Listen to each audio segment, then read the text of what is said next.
Hello everyone, कैसे हैं आप सब। आई होप सो कि आप सब बहुत अच्छे होंगे और आप सब अपने बोर्ड एग्जामिनेशन की प्रिपरेशन भी एज यूजुअल फंटेस्टिक तरीके से कर रहे होंगे।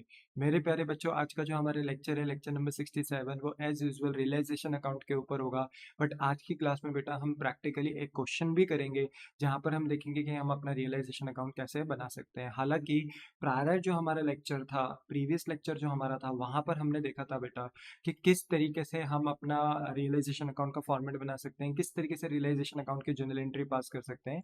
बट नाउ आज की क्लास में बेटा हम डेडिकेटली एक क्वेश्चन करेंगे जहां पर हम देखेंगे कि किस तरीके से रियलाइजेशन अकाउंट को बनाया जा सकता है। तो विदाउट एनी डिले चलिए स्टार्ट करते हैं अपना आज का लेक्चर।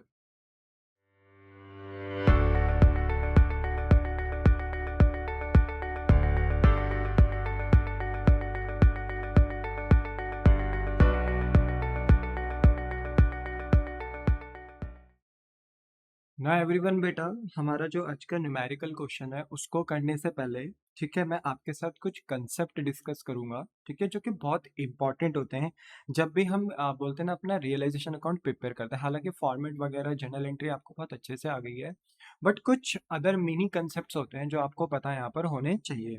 तो उसको मैं पहले डिस्कस कर लेता हूँ बेटा, फिर आपको एक क्वेश्चन भी कराता हूँ इसका, ठीक है। देखो बेटा, हमने अभी तक ये देखा था कि बैलेंस शीट के जितने भी एसेट्स होते हैं वो ट्रांसफर होते हैं रियलाइजेशन अकाउंट में, और बैलेंस शीट की जितनी भी लाइबिलिटीज होती हैं वो ट्रांसफर होती हैं रियलाइजेशन में। एसेट कौन से ट्रांसफर हो सकते हैं? जिन्हें आप बेच सकते हो, यानी जिनके अंदर कैपेबिलिटी है कि आप उन एसेट्स को मार्केट में सोल्ड आउट कर सकते हो, वही एसेट बेटा आपके ट्रांसफर होते हैं रियलाइजेशन अकाउंट में। बट मेरे बच्चे, लाइबिलिटीज कौन सी ट्रांसफर होती हैं? लाइबिलिटीज होती हैं एक्सटर्नल, ठीक है, एक्सटर्नल। यानी सबसे पहले हम कौन सी लाइबिलिटीज को पे करते हैं? जो बाहर वाली होती है, थर्ड पार्टी से रिलेट होती है। इसलिए रियलाइजेशन अकाउंट में बेटा हम जो लाइबिलिटीज पे करते हैं या जो लाइबिलिटीज पहले ट्रांसफर करी जाती है रियलाइजेशन अकाउंट में, वो करी जाती है एक्सटर्नल, ठीक है। तो हमने ये लास्ट क्लास में देखा था कि बैलेंस शीट के वो एसेट्स जिनके अंदर कैपेबिलिटीज हैं कि जो एसेट बिक सकते हैं, वो एसेट ट्रांसफर होते हैं बेटा कहाँ? आपके रियलाइजेशन अकाउंट में। और जो एक्सटर्नल लाइबिलिटीज हैं वो कहाँ ट्रांसफर होती हैं बेटा? आपकी रियलाइजेशन में। पर मेरे बच्चों, यहाँ पर मैं कुछ बात आपको बताना चाहूंगा कि कुछ ऐसे भी एसेट्स होते हैं या कुछ ऐसी भी लाइबिलिटीज होती हैं जो रियलाइजेशन अकाउंट में ट्रांसफर नहीं होती। तो मैं लाइन से आपको समझाना स्टार्ट करता हूँ। जैसे फॉर एग्जांपल, अगर बेटा मैं एसेट से स्टार्ट करूं, तो जो कैश और बैंक है ना, ये रियलाइजेशन अकाउंट में नहीं ट्रांसफर होता। आपको पता है रियलाइजेशन अकाउंट में हम करते क्या? अपने एसेट को बेचते हैं और जो पैसा आता है उससे लाइबिलिटी को पे आउट करते हैं। बट एसेट्स और लाइबिलिटी को बेचने या पे आउट करने से पहले हमें एसेट्स और लाइबिलिटी को ट्रांसफर करना होता है रियलाइजेशन में। याद है ना, पहला स्टेप हमारा यही होता है कि हम अपने एसेट्स और लाइबिलिटीज को ट्रांसफर करें रियलाइजेशन अकाउंट में। तो जो हमारा बेटा कैश और बैंक एसेट होता है ना, हम इसको रियलाइजेशन अकाउंट में ट्रांसफर नहीं करते। क्यों नहीं करते? बिकॉज इनके अंदर कैपेबिलिटीज नहीं है कि ये मार्केट में बिके। क्या आपने बेटा कभी देखा कि मार्केट में आपको कैश बिकता हुआ दिखाई दे रहा है या किसी का बैंक अकाउंट बिकता हुआ दिखाई दे रहा है? नहीं बेटा, ठीक है। तो इसलिए कैश और बैंक के अंदर वो कैपेबिलिटीज है ही नहीं, इनकी कोई मार्केट वैल्यू होती ही नहीं है। इसलिए मेरे बच्चे ये मार्केट में बेचे भी नहीं जाते, इसलिए बेटा इनको हम रियलाइजेशन अकाउंट में ट्रांसफर नहीं करते। दूसरी बात, इनके लिए बेटा सेपरेट अकाउंट बनाया जाता है, कैश एंड बैंक अकाउंट। अगर आपको पता हो बेटा, तो डिसोल्यूशन ऑफ पार्टनरशिप फर्म में हमें कुछ अकाउंट प्रिपेयर करने होते हैं, जैसे realisation account, partners loan account, partners capital account and cash bank account. तो जो कैश बैंक का बैलेंस होता है ना, वो कैश बैंक अकाउंट में ट्रांसफर होता है, ना कि रियलाइजेशन में। ठीक है ना, तो आपको ऐसे भी समझ में आ गया होगा। पहला तो ये बिक नहीं सकता, दूसरी बात इसका एक अपना सेपरेट अकाउंट होता है, वहां इसको ट्रांसफर किया जाता है। दूसरा आता है बेटा पार्टनर्स करंट अकाउंट। अब देखो बेटा, जो पार्टनर्स करंट होता है, हमने फंडामेंटल ऑफ पार्टनरशिप में भी पढ़ा था कि अगर कोई भी फर्म अपने पार्टनर्स का अकाउंट मेंटेन करती है फिक्स्ड कैपिटल मेथड से, तो वो वहां पर पार्टनर्स का कैपिटल एक सेपरेट अकाउंट में प्रिपेयर करती है और पार्टनर्स की इनकम एंड एक्सपेंसेस के लिए एक सेपरेट अकाउंट प्रिपेयर करती है। पार्टनर्स का कैपिटल जाता है पार्टनर फिक्स कैपिटल अकाउंट है अकाउंट में, और पार्टनर के जितने भी इनकम एंड एक्सपेंसेस होते हैं उनको ट्रांसफर किया जाता है पार्टनर्स करंट अकाउंट में। अब क्योंकि पार्टनर्स करंट अकाउंट में इनकम एंड एक्सपेंसेस आते हैं, तो पार्टनर्स करंट अकाउंट ना पॉजिटिव और नेगेटिव हो जाता है। अगर करंट अकाउंट में इनकम्स ज्यादा है पार्टनर के लिए और एक्सपेंसेस कम है, तो पार्टनर का करंट अकाउंट पॉजिटिव होता है, और ऐसे में फिर वो partners current account liability firm के लिए बनता है, क्योंकि फर्म को फिर वो बैलेंस पे करना है। बट अगर पार्टनर्स करंट अकाउंट में इनकम कम है और एक्सपेंसेस ज़्यादा हैं, तो इससे ना पार्टनर्स का करंट अकाउंट नेगेटिव हो जाता है और नेगेटिव होने की वजह से पार्टनरशिप फर्म को ना वो पैसा देना नहीं होता करंट अकाउंट का, लेना होता है। तो पार्टनर्स करंट अकाउंट ना एसेट साइड भी दिख सकता है। तो पार्टनर्स करंट एक ऐसी चीज़ है बेटा जो लायबिलिटी साइड या एसेट साइड भी आपको दिख सकता है। बट अगर आपको asset side partners current account दिखाई दे रहा है बेटा, तो पार्टनर्स करंट अकाउंट ना पार्टनर्स से संबंधित होता है, मालिकों से संबंधित होता है। उसको आप मार्केट में थोड़ी बेच सकते। और पार्टनर्स करंट का ना बेटा ट्रीटमेंट पार्टनर्स कैपिटल अकाउंट में किया जाता है, क्योंकि हम बेटा रियलाइजेशन अकाउंट के बाद पार्टनर्स लोन के अकाउंट के बाद पार्टनर्स कैपिटल अकाउंट बनाते हैं। तो वहां पे ना हम जो भी मालिकों का हिसाब किताब बनता है ना वो करते हैं। तो करंट अकाउंट है ना। तो करंट अकाउंट को कहाँ ट्रांसफर करा जाता है? पार्टनर्स कैपिटल अकाउंट में ट्रांसफर किया जाता है। बोलो बात समझ में आ गई? हाँ। तो ये भी रियलाइजेशन में ट्रांसफर नहीं होता, क्योंकि आप इसको भी मार्केट में बेच नहीं सकते। बात करें बेटा पीएनएल का debit balance, preliminary expense and deferred advertisement expense. अगर मैं इन तीनों एक्सपेंसेस की बात करूं, ये लॉस होते हैं बेटा, और इनको ना हम फिक्टिशियस एसेट के नाम से भी जानते थे। याद है जब से बेटा हमने रिकॉन्स्टिट्यूशन ऑफ पार्टनरशिप की अकाउंटिंग देखी थी, like change in profit sharing ratio, admission, retirement, death, तो हम इन तीनों आइटम्स को अपना फिक्टिशियस एसेट ट्रीट करते थे। ये लॉस होता था बेटा, और ये लॉस किसके बीच में बांटा जाता है, किसके बीच में राइट ऑफ किया जाता है? Old partner in old ratio के बीच में राइट ऑफ किया जाता है। तो अगर ये लॉस है बेटा, तो इस लॉस को हम किसके बीच में राइट ऑफ करेंगे? पार्टनर्स के बीच में। और खुद से सोचो बेटा, क्या लॉस आप मार्केट में बेच सकते हो? बिल्कुल भी नहीं, हम लॉस को मार्केट में थोड़ी बेच सकते हैं। अच्छा मान लो 2 मिनट के लिए कि अगर मेरा कोई बिजनेस है और मेरे बिजनेस को 1 लाख रुपए का लॉस हुआ है, क्या आप मेरा लॉस खरीदोगे? मैं बेचना भी चाहूँ ना तो भी आप नहीं खरीदोगे। तो लॉसेस थोड़ी बेटा मार्केट में बिकते हैं, है ना। तो ये लॉसेस किसको मिल जाते हैं बेटा? पार्टनर्स को मिल जाते हैं। तो इनका ट्रीटमेंट पार्टनर्स कैपिटल अकाउंट में होता है, ठीक है। बात करें बेटा एक गुडविल नाम का भी, एक परचेज गुडविल नाम का भी एक आइटम होता था, एसेट होता था, जिसको हम रिकॉन्स्टिट्यूशन के टाइम पे राइट ऑफ करते थे। याद है आपको? Change in profit sharing ratio ले लो, चाहे एडमिशन, रिटायरमेंट, डेथ ले लो, कोई भी आपने जो अभी तक प्रायर चैप्टर पढ़े, उसमें हम ये परचेज गुडविल भी राइट ऑफ करा करते थे। पर बेटा इस चैप्टर में ना हम इस परचेज गुडविल को राइट ऑफ नहीं करेंगे। हम यहाँ पर परचेज गुडविल को ना अपना एक नॉर्मल एसेट ट्रीट करेंगे। सर ऐसा क्यों? देखो बेटा, जब ना हमारा रिकॉन्स्टिट्यूशन हो रहा होता था, like change in profit sharing ratio, admission, retirement, death के जो चैप्टर्स होते थे, वहां पर क्या होता था ना कि ओल्ड एग्रीमेंट खत्म होता था और ओल्ड एग्रीमेंट की प्लेस पे एक नया एग्रीमेंट क्रिएट हो जाता था। तो फर्म तो सेम ही रहती थी, बस ओल्ड एग्रीमेंट खत्म होता था तो न्यू एग्रीमेंट चालू हो जाता था उसकी जगह पे। तो AS 26 जो है इंटेंजिबल एसेट का, वो ये कहता था कि अगर रिकॉन्स्टिट्यूशन हो रहा है पार्टनरशिप फर्म में, तो आपने जो पुरानी फर्म में जो गुडविल परचेज करी थी किसी दूसरे के बिजनेस को एक्वायर करने में, तो ऐसे में जब आपके बिजनेस में रिकॉन्स्टिट्यूशन होता है, ओल्ड एग्रीमेंट खत्म होकर नए एग्रीमेंट की तरफ आप जाते हो, तो आपको ना ये परचेज गुडविल भी क्या करनी है? राइट ऑफ करनी है। मतलब नई फर्म में जब आप जाते हो तो आपको इसे राइट ऑफ करना है। पर यहाँ पे रिकॉन्स्टिट्यूशन तो नहीं हो रहा बेटा, यहाँ तो हमारा बिजनेस ही बंद हो रहा है, बिजनेस क्लोज डाउन हो रहा है ना। तो ऐसे में मेरे बच्चे, हम ना यहाँ पर इस गुडविल को अपना एक नॉर्मल एसेट ट्रीट करते हैं। हम ये मानते हैं कि जिसका बिजनेस हमने पहले कभी खरीदा था, अपना तो हम चला ही रहे थे, बट अगर हमने किसी का बिजनेस खरीदा था और किसी के बिजनेस को खरीदने में हमने उसकी गुडविल भी अगर एक्वायर करी थी, तो वो गुडविल हम यहाँ दिखा रहे थे। बट आज हमारा रिकॉन्स्टिट्यूशन नहीं हो रहा, हमारा फर्म बंद हो रहा है, तो हम क्या करेंगे? अपना अपना बिजनेस तो बेच ही रहे हैं और जिसका खरीदा था उसका बिजनेस भी बेच रहे हैं। समझे मैं क्या कह रहा हूँ? मान लो एक है ए पार्टनरशिप फर्म और एक है बी पार्टनरशिप फर्म, और मान लो बी ने ना किसको खरीद लिया? ए को खरीद लिया। बी ने किसको खरीद लिया? ए को खरीद लिया। तो बी के अंदर अब ए भी तो आ गया ना। तो बी तो है ही पार्टनरशिप फर्म, बट बी ने किसको खरीद लिया? ए को भी खरीद लिया। तो अब ए एग्जिस्ट ही नहीं करता, ए किसके अंदर आ गया? बी के अंदर आ गया। तो आज के दिन अगर बी पार्टनरशिप फर्म अपने आप को बेच रही है, तो कहीं ना कहीं वो ए को भी तो बेच रही है ना। और अगर ए को बेच रही, तो उसने जो भी गुडविल ली थी ए पार्टनरशिप फर्म की, उसको भी तो बेच रही होगी ना। तो कहने का मतलब है कि यहाँ पर ये जो गुडविल होती है, परचेज गुडविल, इसको हम एक नॉर्मल एसेट की तरह ट्रीट करते हैं। ये कोई बोलते हैं ना कि आइटम ऐसा ट्रीट नहीं किया जाता जिसको राइट ऑफ किया जाए। डिसोल्यूशन ऑफ पार्टनरशिप फर्म में। मैं बार बार कह रहा हूँ बेटा, अगर ये chapter change in profit sharing ratio, admission, retirement, death का होता, तो मैं परचेज गुडविल को क्या करता हूँ, right of old partner in old ratio. हम इसे पार्टनर के बीच में राइट ऑफ कर देते हैं, जैसे फिक्टिशियस एसेट को राइट ऑफ करते हैं वैसे इसको भी करते हैं। पर ये चैप्टर बेटा आपका रिकॉन्स्टिट्यूशन का नहीं है, ये चैप्टर आपका डिसोल्यूशन का है, आपका बिजनेस बंद हो रहा है, इसलिए बेटा यहाँ परचेज गुडविल को एक नॉर्मल एसेट की तरह ट्रीट करा जाता है। इसलिए बेटा यहाँ पर हम गुडविल की बात ही नहीं करेंगे, इसलिए गुडविल को बिल्कुल अलग लिखा था, पर मैंने यहाँ पर हटा दिया क्योंकि गुडविल एक नॉर्मल एसेट है, और यस वो ट्रांसफर होगा रियलाइजेशन अकाउंट में। ठीक है, बोलो बात समझ में आ गई? तो दिस इज योर पॉइंट। और ये जो गुडविल थी अभी तक, ये जो गुडविल दिख रही है आपको, है ना, ये गुडविल, ये फर्म गुडविल नहीं है, ये परचेस गुडविल है। फर्म की गुडविल तो वैसे भी बुक्स में नहीं दिखती, ये कौन सी गुडविल है, परचेस गुडविल। ठीक है, चलो।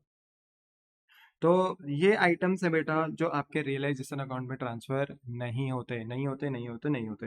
अब अगर मैं लाइबिलिटी साइड से बात करूं, तो देखो अगर पार्टनर्स का कैपिटल है, तो पार्टनर्स का जो कैपिटल है उसका ट्रीटमेंट कहाँ करा जाएगा, पार्टनर्स के कैपिटल अकाउंट में, क्योंकि वो पार्टनर से संबंधित है। और हाँ, पार्टनर का अकाउंट मार्केट में थोड़ी पे करोगे, है ना, ये तो आपने अपने पार्टनर को पे करना है, इसलिए इसके लिए सेपरेट अकाउंट बेटा प्रिपेयर किया जाता है। इसकी कोई मार्केट वैल्यू थोड़ी होती है। जिनकी मार्केट वैल्यू क्या हो सकती है बेटा, उनको रियलाइजेशन अकाउंट में बेचा जा सकता है। जिनके अंदर कैपेबिलिटीज है, जिनको आप मार्केट में बेच सकते हो, अगर एसेट को बेच सकते हो, भेजो रियलाइजेशन में, कोई दिक्कत नहीं। कोई थर्ड पार्टी से रिलेटेड लाइबिलिटी है, ठीक है, उसको आप रियलाइजेशन में भेजो, कोई दिक्कत नहीं है। पार्टनर्स तो अपने होते हैं बेटा, बिजनेस के, पार्टनरशिप फर्म के, तो वो कोई थर्ड पार्टी थोड़ी है ना। तो इसलिए पार्टनर्स का जो कैपिटल है, पार्टनर ने जो पैसा बिजनेस में लगाया है, उसको एक स्पेशल अकाउंट में ट्रांसफर किया जाता है जिसका नाम है पार्टनर्स कैपिटल अकाउंट। बात करें पार्टनर्स करंट अकाउंट, इसके बारे में मैं बता चुका था बेटा, ये भी पार्टनर से संबंधित है, ये भी पार्टनर्स कैपिटल में ट्रांसफर हो जाएगा। ठीक है, अच्छा। फिर उसके बाद आते हैं हमारे पास चार टाइप के प्रॉफिट, याद है आपको, हमने बार बार पढ़ा है, चार टाइप के प्रॉफिट होते थे। एक होता था पीएनएल का क्रेडिट बैलेंस, एक होता था जनरल रिजर्व, एक होता था वर्कमैन कंपनसेशन रिजर्व, एक होता था इन्वेस्टमेंट फ्लक्चुएशन रिजर्व। बेटा बताओ, अगर ये प्रॉफिट अनडिस्ट्रीब्यूटेड है तो इनमें हक भी अब किसका होगा, बिजनेस बंद हो रहा ना, तो ये प्रॉफिट अब किसको दे दिए जाएंगे वापस से, पार्टनर्स को। तो इसका भी ट्रीटमेंट कहाँ होता है, पार्टनर्स कैपिटल में होता है। किस में होता है, पार्टनर्स कैपिटल में होता है। अगर आपको कोई पीएनएल दिख रहा है, क्रेडिट बैलेंस प्रॉफिट, आप अनडिस्ट्रीब्यूटेड प्रॉफिट दिख रहा है, आप पार्टनर्स के बीच में बांट दो। जनरल रिजर्व दिख रहा है, पार्टनर्स के बीच में बांट दो। वर्कमैन कंपनसेशन आईएफआर दिख रहा है, पार्टनर्स के बीच में बांट दो। पर आप देख पा रहे होंगे बेटा, मैंने वर्कमैन कंपनसेशन रिजर्व और आईएफआर में बॉक्स बना रखा है। क्यों बना रखा है, क्योंकि सम टाइम कभी कभी ये पार्टनर को नहीं बंटते हैं। अब कब नहीं बंटते हैं वो हम देख लेंगे, अभी मैं बताऊंगा आपको इसके ऊपर। But in common sense, in general sense, अगर आपको ये प्रॉफिट दिखाई दे रहे हैं तो आपको इन्हें बांटना होता है किन के बीच में, पार्टनर्स कैपिटल अकाउंट में, रियलाइजेशन अकाउंट में इसे ट्रांसफर नहीं करते। ठीक है, बट मैं अभी एक स्पेशल बात करूंगा किसके ऊपर, वर्कमैन कंपनसेशन रिजर्व और आईएफआर के ऊपर, क्योंकि ये बहुत इंपॉर्टेंट पॉइंट है, यहाँ पर बच्चे गलतियां भी करते हैं। ठीक है, तो ध्यान से सुनना मेरी बात को। अच्छा, फिर एक बात और है कि अगर किसी पार्टनर ने लोन दिया है, किसी पार्टनर ने लोन दिया है, तो ऐसे में मेरे बच्चे पार्टनर्स के लिए, अगर पार्टनर ने लोन दिया है तो उसके लिए भी एक सेपरेट अकाउंट बनता है, पार्टनर्स लोन अकाउंट। और क्योंकि पार्टनर्स का लोन थर्ड पार्टी से कोई रिलेटेड लाइबिलिटी नहीं है, कोई एक्सटर्नल लाइबिलिटी नहीं है, तो इसलिए बेटा पार्टनर्स लोन को रियलाइजेशन अकाउंट में ना ट्रांसफर करके एक सेपरेट अकाउंट इसका बनाया जाता है, जो कि होता है पार्टनर्स लोन अकाउंट। तो यहाँ लाइबिलिटी सेक्शन में आप देख लीजिए, कुछ बातें हैं जो रियलाइजेशन में ट्रांसफर नहीं होती हैं, बट मैं कुछ एडिशनल बात करूंगा वर्कमैन कंपनसेशन रिजर्व और आईएफआर पे, तो अभी आप देखना आपका और ज्यादा क्लैरिटी इस पे बढ़ेगा। बाकी एसेट साइड में देखा जाए तो ये सारे आइटम्स हैं जो आपके रियलाइजेशन अकाउंट में ट्रांसफर नहीं होते, सबके लॉजिक्स में आपको दे चुका हूँ। बोलो बात समझ में आ गई? यस। अब देखो मैं स्पेशल बात कर रहा हूँ अब किसके ऊपर, सबसे पहले आईएफआर के ऊपर, और फिर मैं बात करूंगा किसके ऊपर, वर्कमैन कंपनसेशन रिजर्व के ऊपर। बेटा अगर मैं बात करूँ ना आईएफआर के ऊपर, तो इन्वेस्टमेंट, आईएफआर मतलब इन्वेस्टमेंट फ्लक्चुएशन रिजर्व। जनरली बेटा जो इन्वेस्टमेंट फ्लक्चुएशन रिजर्व बनाया जाता है वो किसके लिए बनाया जाता है ना। अगर मैं बात करूँ कि आपके पास बैलेंस शीट है, तो बैलेंस शीट में लाइबिलिटी साइड हमें आईएफआर दिखाई देता है, investment fluctuation reserve, undistributed profit होता है। मैं बेटा बहुत बार बता चुका हूँ कि जो भी मेरे अनडिस्ट्रीब्यूटेड प्रॉफिट्स होते हैं वो बिजनेस के लिए, पार्टनरशिप फर्म के लिए लाइबिलिटी होते हैं, क्योंकि इन पे कहीं ना कहीं हक किनका है, ओनर्स का है, पार्टनर्स का है। ये प्रॉफिट पार्टनर को बढ़ जाना चाहिए था, पर उनको ना बांटकर ये प्रॉफिट फर्म ने अपने पास बचा दिया है, बोलते ना सर्टेन नेम के हिसाब से, जैसे कुछ पीएनएल के नाम से प्रॉफिट बचा दिया, जनरल रिजर्व के नाम से, वर्कमैन कंपनसेशन रिजर्व के नाम से, आईएफआर के नाम से। हालांकि सबका मीनिंग अलग अलग होता है, मैंने बता भी रखा है, बट यस, जो अनडिस्ट्रीब्यूटेड प्रॉफिट्स होते हैं वो बिजनेस के लिए लायबिलिटी होते हैं, ठीक है। अब ये जो आईएफआर जो प्रॉफिट बचाया है बेटा, मान लो जो भी मान लो अभी, चलो अमाउंट भी लिख देता हूँ, आईएफआर है 10,000 रुपीज़ का, ठीक है।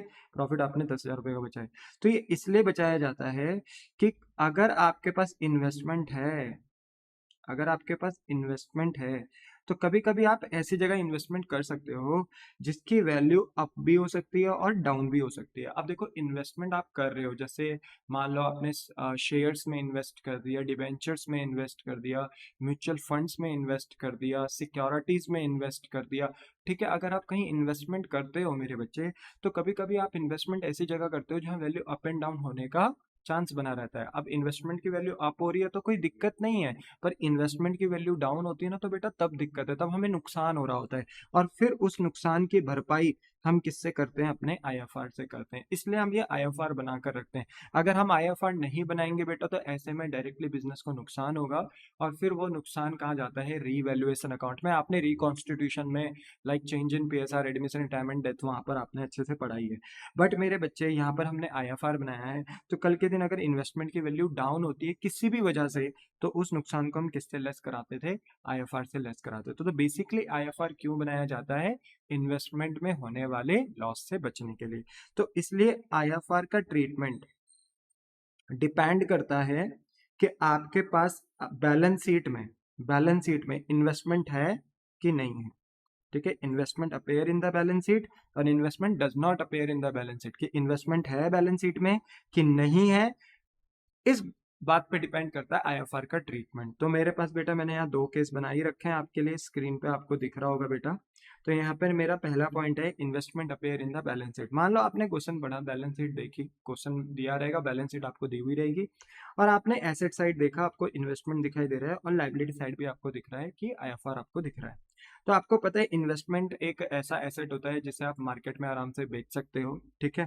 तो ऑब्वियसली बात है, इन्वेस्टमेंट को ट्रांसफर कर दोगे कहाँ? रियलाइजेशन अकाउंट में, ओके। रियलाइजेशन अकाउंट के डेबिट साइड में, ये मैं आपको प्रायर लेक्चर में बता चुका था कि सारे एसेट रियलाइजेशन अकाउंट के डेबिट साइड में ट्रांसफर होते हैं, क्योंकि एसेट अपना स्टेटस खो देते हैं, और क्योंकि बिजनेस बंद हो रहा है, तो जब बिजनेस बंद होता है तो बिजनेस के लिए दो ही चीजें मायने रखती हैं, इनकम एंड एक्सपेंस। तो जब आप अपने एसेट्स को ट्रांसफर करते हो रियलाइजेशन में, तो बोलते हो कि इन एसेट्स में हमने पैसा लगाया था, ये एसेट अब एसेट नहीं है क्योंकि बिजनेस का गोइंग कंसर्न कंसेप्ट फिनिश हो रहा है। तो इन एसेट्स पे जो हमने पैसा लगाया था, अब फ्यूचर में हम इससे बेनिफिट नहीं उठा पाएंगे क्योंकि हम अपना बिजनेस बंद कर रहे हैं, तो ये हमारे एक्सपेंस है, तो आप इन्हें डेबिट साइड में ट्रांसफर कर सकते थे। सोचो, अगर आपने इन्वेस्टमेंट रियलाइजेशन अकाउंट के डेबिट साइड में ट्रांसफर करा है, एसेट को ट्रांसफर किया है रियलाइजेशन के डेबिट साइड में, तो जब इन्वेस्टमेंट ट्रांसफर हो गया है, तो उससे रिलेटेड जो भी रिजर्व या प्रोविजन है वो भी कहाँ ट्रांसफर हो जाएंगे? रियलाइजेशन में। क्योंकि देखो, जो आईएफआर है ना, वो बनाई किसके लिए था? इन्वेस्टमेंट के लिए। तो अगर इन्वेस्टमेंट कहाँ ट्रांसफर हो चुका है? रियलाइजेशन में, तो वैसे ही आईएफआर जो लाइबिलिटी साइड आपको दिख रहा है, तो ये लाइबिलिटीज भी आपके ट्रांसफर हो जाएगी रियलाइजेशन अकाउंट में, क्योंकि ये दोनों एक दूसरे से लिंक्ड है, ये एक दूसरे से जुड़े हुए हैं। देखो बेटा, जैसे एक छोटा बच्चा होता है ना, वो अपने मम्मी पापा का साथ नहीं छोड़ता, जहां जहां मम्मी पापा जाते हैं ना, वहां वहां वो बच्चा भी जाता है। वैसे ही ना, ये मान लो मम्मी पापा है, इन्वेस्टमेंट ये कहाँ चले गए? रियलाइजेशन में। तो जो आईएफआर है ना, वो भी कहाँ चला जाएगा? रियलाइजेशन में, क्योंकि आईएफआर लाइबिलिटी साइड है, तो ये रियलाइजेशन में क्रेडिट साइड में ट्रांसफर हो जाएगा, क्योंकि पहला स्टेप आपका ट्रांसफर का होता है, तो आप इसे ट्रांसफर कर देंगे क्रेडिट साइड में। क्या आपको बात समझ में आई? बट अगर आपका investment does not appear in the balance sheet, मतलब आपने बैलेंस शीट देखी, आपको लाइबिलिटी साइड आईएफआर दिख रहा है, बट एसेट साइड कोई इन्वेस्टमेंट है ही नहीं, ठीक है। कोई इन्वेस्टमेंट है ही नहीं, एसेट साइड कोई इन्वेस्टमेंट है ही नहीं, तो फिर ऐसे में ये आईएफआर आप रियलाइजेशन अकाउंट में नहीं डाल सकते, क्योंकि बगल में आपके पास इन्वेस्टमेंट है ही नहीं। ये आईएफआर फिर सीधा किसके बीच में बढ़ जाएगा बेटा? पार्टनर्स के बीच में बढ़ जाएगा। तब आप बेटा जब पार्टनर्स कैपिटल अकाउंट बनाओगे, पार्टनर्स कैपिटल अकाउंट सभी को बनाने आता है बेटा, फिर भी मैंने ऐसा ओवरव्यू के लिए पार्टनर्स कैपिटल अकाउंट बनाया है। तो यहाँ पर हम लिखेंगे क्रेडिट साइड में, क्योंकि ये प्रॉफिट हम पार्टनर को दे देंगे बाय आईएफआर करके। और मान लो 2 मिनट के लिए कि ए और बी दो पार्टनर है और इनका रेशो इक्वल है, इक्वल मान लो 2 मिनट के लिए, तो दोनों को आधा आधा आईएफआर मिल जाएगा, प्रॉफिट मिल जाएगा 5000 5000। बोलो क्लियर हो गई बात? The answer is yes. तो ये इसका ट्रीटमेंट होता है। बोलो क्लियर है? ये इसका ट्रीटमेंट होता है। तो आईएफआर क्या रियलाइजेशन में जाएगा कि नहीं जाएगा? तो पहली बात तो नहीं जाएगा, पर जाता कब है? जब बगल में क्या होता है? इन्वेस्टमेंट। तो अगर आपको आईएफआर देखना है कि रियलाइजेशन में जाएगा कि नहीं जाएगा, तो प्लीज चेक कर लीजिए कि एसेट साइड बैलेंस शीट में इन्वेस्टमेंट दिख रहा है कि नहीं दिख रहा। क्योंकि इन्वेस्टमेंट अगर रियलाइजेशन में चला जाएगा तो फिर आईएफआर भी रियलाइजेशन में चला जाएगा, क्योंकि आईएफआर जुड़ा हुआ है किससे? इन्वेस्टमेंट से। बट अगर इन्वेस्टमेंट नहीं है एसेट साइड, तो जितना भी आईएफआर है फिर आप उसको रियलाइजेशन में नहीं लेकर जा सकते, उसे फिर आप अपने पार्टनर्स के बीच में बांट दोगे, ओल्ड पार्टनर इन ओल्ड रिसो। तो सिंपल बस यही ट्रीटमेंट है आईएफआर का। इसलिए मैंने कहा था कि प्रॉफिट तो वैसे पार्टनर के बीच में ही बंटते हैं बेटा, रियलाइजेशन में नहीं जाते। पर ये जो दो आइटम्स हैं, workman compensation reserve and IFR, इसको थोड़ा सा ध्यान में देखना है। तो अब आपको पता चल गया होगा कि आईएफआर मुझे कब रियलाइजेशन में भेजना है और कब रियलाइजेशन में नहीं भेजना है ना। चलो, तो इसके साथ मेरा आईएफआर भी खत्म होता है। नेक्स्ट कंसेप्ट है मेरा बेटा वर्कमैन कंपनसेशन रिजर्व का। इसमें भी बच्चे बहुत कंफ्यूज होते हैं, इसलिए आप इसको भी क्लियर कर लो। तो वर्कमैन कंपनसेशन रिजर्व के देखो बेटा 3 ट्रीटमेंट होते हैं। देखो वैसे तो workman compensation reserve undistributed profit है, और कायदे से अनडिस्ट्रीब्यूटेड प्रॉफिट किसके बीच में बांट दिए जाने चाहिए? अगर फर्म बंद हो रही है तो पार्टनर्स के बीच में, यानी पार्टनर्स कैपिटल में बांट दिए जाने चाहिए, रियलाइजेशन अकाउंट में ट्रांसफर नहीं करना चाहिए। बट अगर बैलेंस शीट के नीचे एडजस्टमेंट में ये आपको दे दिया जाए कि क्लेम आ गया है, क्या आ गया है? क्लेम। ठीक है, क्लेम ऑन वर्कमैन कंपनसेशन। ठीक है, अगर क्वेश्चन ने एडजस्टमेंट में ये दे दिया है कि क्लेम आ गया है, तो उस सिनारियो में फिर बेटा कंसेप्ट थोड़े चेंज हो जाते हैं। अगर कोई क्लेम नहीं आया बेटा, कोई क्लेम नहीं आया, देखो वर्कमैन कंपनसेशन रिजर्व क्यों बनाते हैं? बिकॉज ऑफ कि वर्कर के साथ कोई मिसहैपनिंग अगर हो रही है तो उनको हम कंपनसेशन पे कर पाए, है ना। क्या पे कर पाए? कंपनसेशन पे कर पाए, एक फाइनेंशियल बर्डन ना आए पार्टनरशिप फर्म के ऊपर। इसलिए पार्टनरशिप फर्म क्या करती है? एक रिजर्व क्रिएट कर देती है जिसका नाम होता है वर्कमैन कंपनसेशन रिजर्व। है ये भी अनडिस्ट्रीब्यूटेड प्रॉफिट। बट अगर कोई क्लेम नहीं आता तो हम इस वर्कमैन कंपनसेशन रिजर्व को प्योरली किसके बीच में बांट सकते हैं? पार्टनर के बीच में बांट सकते हैं, विदाउट एनी डिफिकल्टी, कोई दिक्कत नहीं है। पर कंसेप्ट तब थोड़ा चेंज हो जाता है अगर एडजस्टमेंट में, बैलेंस शीट के नीचे एडजस्टमेंट में अगर बोल दिया जाए कि क्लेम आ गया है। तो अगर क्लेम आ गया तो उस सिनारियो में हम क्या पॉइंट अपना रख सकते हैं, कैसे चीज़ों को सॉल्व कर सकते हैं? तो उसके लिए मैंने आपका यहाँ पे ट्रीटमेंट ऑफ वर्कमैन कंपनसेशन दिया है। 3 तरीके से मैंने आपको यहाँ पे समझाया है कि किस तरीके से क्वेश्चन में आपके सामने प्रॉब्लम्स आ सकती हैं। तो पहला है बेटा व्हेन क्लेम, कि क्लेम आ रहा है बट वो लेस देन है वर्कमैन कंपनसेशन रिजर्व से। ठीक है, यानी क्लेम लेस देन है वर्कमैन कंपनसेशन रिजर्व से, मतलब जो भी वर्कमैन कंपनसेशन रिजर्व हमने बनाया है, जो भी वर्कमैन कंपनसेशन जब हमने बनाया है, तो इसके ऊपर क्या आ रहा है बेटा? क्लेम। पर वो क्लेम ना कम आ रहा है, कम आ रहा है। ठीक है, कम आ रहा है। कैसे? मान लो बैलेंस शीट में liability side workman compensation reserve दिख रहा है 10,000 रुपीज से, बट एडजस्टमेंट में दिया है कि वर्कमैन कंपनसेशन क्लेम सिर्फ कितना आया? 6,000। तो देखो रिजर्व कितना बना रखा है वर्कमैन का? 10,000 रुपए का, पर क्लेम कितना आया? 6,000। तो कम आया ना, तो पहली प्रॉब्लम आपको ये दिख सकती है। तो इसका ट्रीटमेंट ये है कि वर्कमैन कंपनसेशन रिजर्व उतना ही ट्रांसफर होगा रियलाइजेशन में जितना क्या आया है? क्लेम, सिर्फ उतना ही। क्योंकि अब आपको कल के दिन अपने वर्करों को कितने रुपए पे करने हैं? 6,000। तो जो रिजर्व आपने 10,000 का बनाया है, इसमें से 6,000 का workman compensation reserve liability side transfer होगा, मतलब लाइबिलिटी को ट्रीट करते हुए रियलाइजेशन अकाउंट में ट्रांसफर होगा, और फिर इसको हम आगे जाकर पे भी कर देंगे। आपको पता है जो भी हम लाइबिलिटीज की पेमेंट करते हैं वो कहाँ करते हैं? रियलाइजेशन के डेबिट साइड में। पहले तो लाइबिलिटीज ट्रांसफर होती है रियलाइजेशन अकाउंट के क्रेडिट साइड में, बट फिर अगर हम उन लाइबिलिटीज की पेमेंट करें तो वो पेमेंट होती है डेबिट साइड में। मैंने आपको लास्ट क्लास में बहुत अच्छे तरीके से समझाया था। अगर कोई बच्चा मेरी वीडियो ये पहली बार देख रहा है तो प्लीज मेरा प्रायर लेक्चर देख कर आना, आपको समझ में आ जाएगा। ठीक है, लाइबिलिटी खत्म होती है तो रियलाइजेशन अकाउंट को फायदा होता है क्रेडिट साइड में, बट अगर कल के दिन हम उसी लायबिलिटी को पे करते हैं तो रियलाइजेशन अकाउंट में नुकसान होता है, पे करने से तो वो डेबिट होता है। ठीक है, अब बताइए कितना ट्रांसफर होगा वर्कमैन कंपनसेशन रिजर्व? 6,000, क्योंकि क्लेम 6,000 आया, तो ट्रांसफर कर दी लायबिलिटी हमने कितनी? सिर्फ 6,000। बट जब हम पे करेंगे कल के दिन, टू कैश बैंक हेडिंग के अंदर अगर हम इस वर्कमैन कंपनसेशन रिजर्व के अंदर से क्लेम पे करेंगे तो कितना पे कर देंगे बेटा 6000।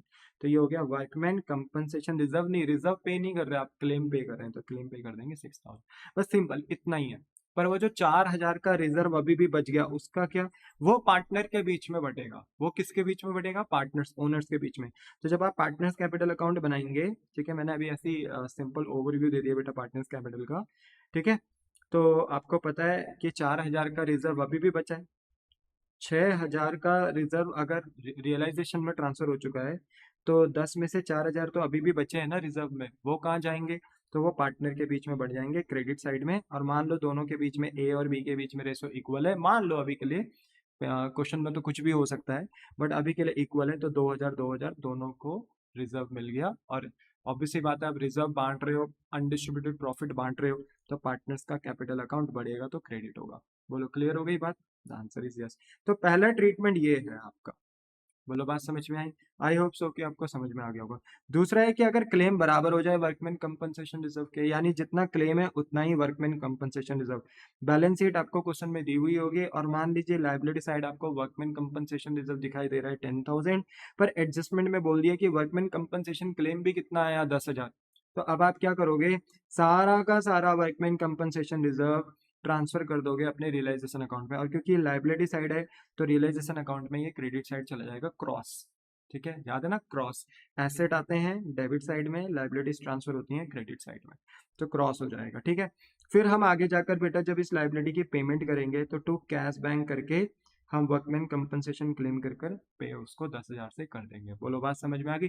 यानी इसका सिंपल फंडा ये है कि आप उतना ही वर्कमैन कंपनसेशन रिजर्व रियलाइजेशन में ट्रांसफर कर सकते हैं जितना आपका क्या आता है, क्लेम आता है।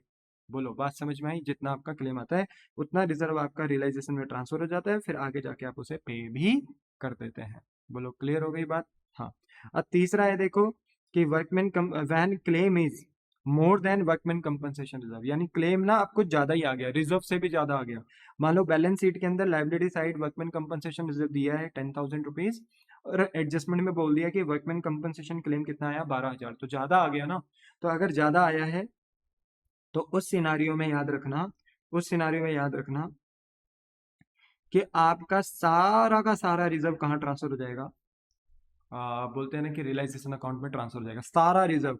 अच्छा सर 12 से क्यों नहीं, अरे रिजर्व था ही कितना 10, क्लेम कितना आया 12, ठीक है वो क्लेम आया है 12, पर आप अपना रिजर्व मैक्स टू मैक्स कितना बेच सकते हैं रियलाइजेशन में, 10 ही बेच सकते हैं। तो सारा वर्कमैन कंपनसेशन पहले रियलाइजेशन में ट्रांसफर होगा, ठीक है, क्रेडिट साइड में 10,000। और फिर जब आप पेमेंट करने जाएंगे ना तो टू कैश बैंक करके रियलाइजेशन अकाउंट के डेबिट साइड, क्योंकि आप पेमेंट करोगे क्लेम की अपने वर्कर्स को, तो इससे बिजनेस को नुकसान होगा। तो रियलाइजेशन अकाउंट के डेबिट साइड अगर आप अपने वर्कर को पे करोगे तो वर्कमैन कंपनसेशन क्लेम करके कितना पे करोगे, 10,000 पे करोगे, नहीं ये तो रिजर्व ट्रांसफर हुआ है ना पूरा का पूरा, यहाँ क्लेम तो कितना आया था 12, तो 12,000 का आप अपना पूरा क्लेम पे कर दोगे। बोलो क्या आपको बात समझ में आ गई। तो this is the concept, this is the simple simple simple concept. Sir एक बार बताओ, जब आपने आईएफआर को ट्रांसफर किया था, जब बगल में इन्वेस्टमेंट था, तो आपने कहा कि अगर इन्वेस्टमेंट भी रियलाइजेशन में ट्रांसफर हो रहा है तो आईएफआर भी हो रहा है, तो आपने कल के दिन आईएफआर को पे क्यों नहीं करा, बिकॉज आईएफआर पे नहीं किया जाता, आईएफआर में कोई क्लेम नहीं आता, आईएफआर को कल के दिन पे थोड़ी कर सकते हो। ये तो बस बेटा एक एक्सेप्शन है कि हम इसको पे नहीं कर सकते, फिर भी ये यहाँ आ गया। क्योंकि देखो मेन क्या होता है ना बेटा, रियलाइजेशन अकाउंट पे पता है कौन सी लाइबिलिटीज ट्रांसफर होती हैं, जो एक्सटर्नल होती है, जो हम थर्ड पार्टी को पे करते हैं। पर अगर ऐसी कोई लाइबिलिटी है जो किसी एसेट से एसोसिएटेड है, किसी एसेट से जुड़ी हुई है, तो क्योंकि वो कंसर्न्ड एसेट कहाँ ट्रांसफर हो जाता है, रियलाइजेशन में, तो उससे कंसर्न्ड रिलेटेड लाइबिलिटीज भी कहाँ ट्रांसफर हो जाती है, आपकी रियलाइजेशन में।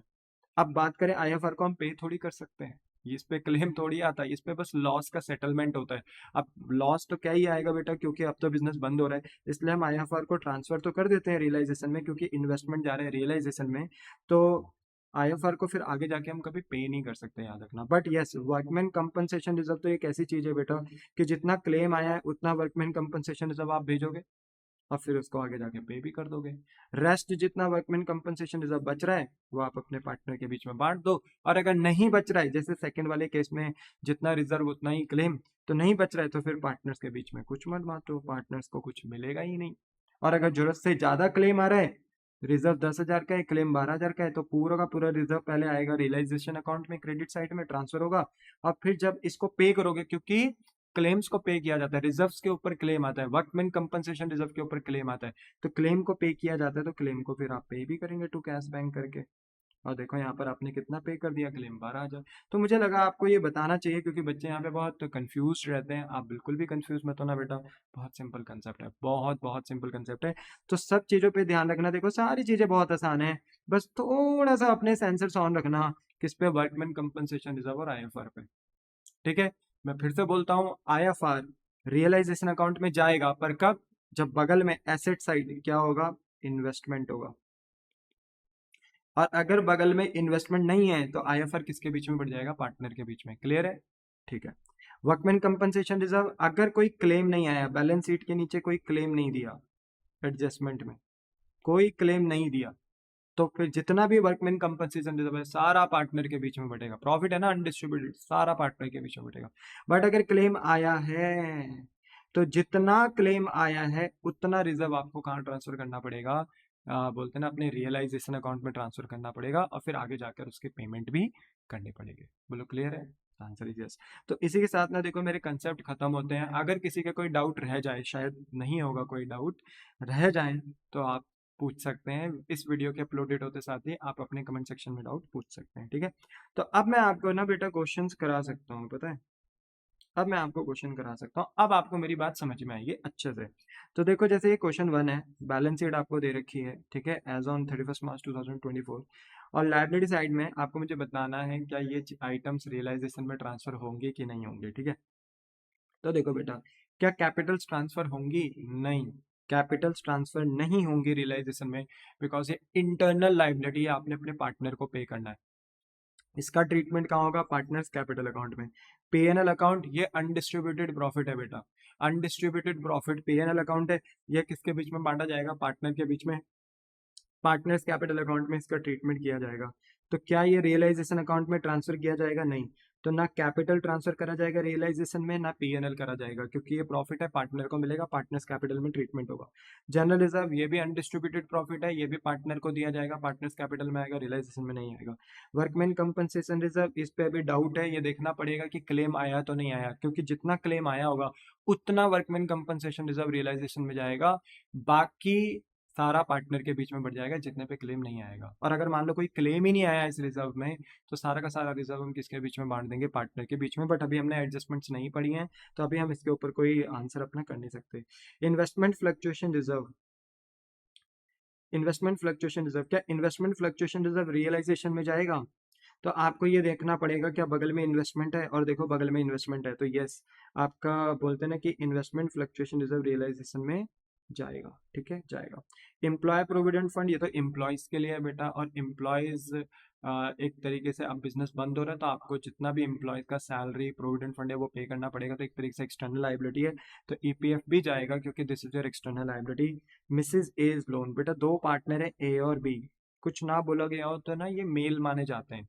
ठीक है, तो इनकी जो वाइफ्स हैं मिसेस एज लोन, यानी ए की जो वाइफ है मिसेस एज, इन्होंने ना बिजनेस को लोन दे रखा है, तो ऑब्वियस सी बात है ए इंटरनल हो सकता है, पर ए की वाइफ इंटरनल नहीं हो सकती। तो अगर ए की वाइफ ने लोन दिया है ना, तो वो भी एक्सटर्नल लाइबिलिटी है, यस, रियलाइजेशन अकाउंट में ट्रांसफर होगा।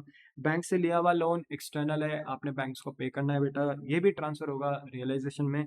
अच्छा, बी लोन, बी ने दे रखा है लोन, देखो बी का लोन भी लाइबिलिटी साइड है, यानी पार्टनरशिप फर्म ने बी से भी लोन ले रखा है, बी से भी लोन ले रखा है। बी कौन है?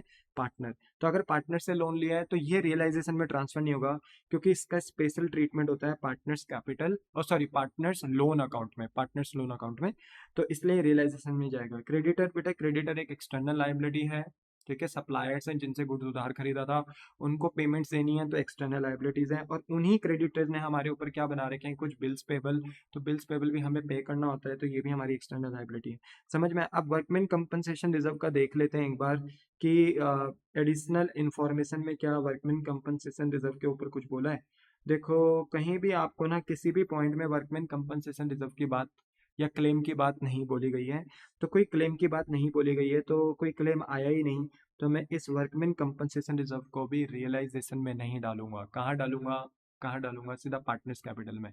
अगर लिखा रहता ना कि क्लेम आया, इंफॉर्मेशन में लिखा रहता कि क्लेम आया, लिखा रहता कहीं कि क्लेम आया, फर्स्ट सेकंड थर्ड फोर्थ में कहीं लिखा होता, तो उतना बेटा मैं क्या करता, अपना वर्कमैन कंपनसेशन रिजर्व जितना क्लेम आया रियलाइजेशन में भेज देता। क्या प्रॉब्लम थी?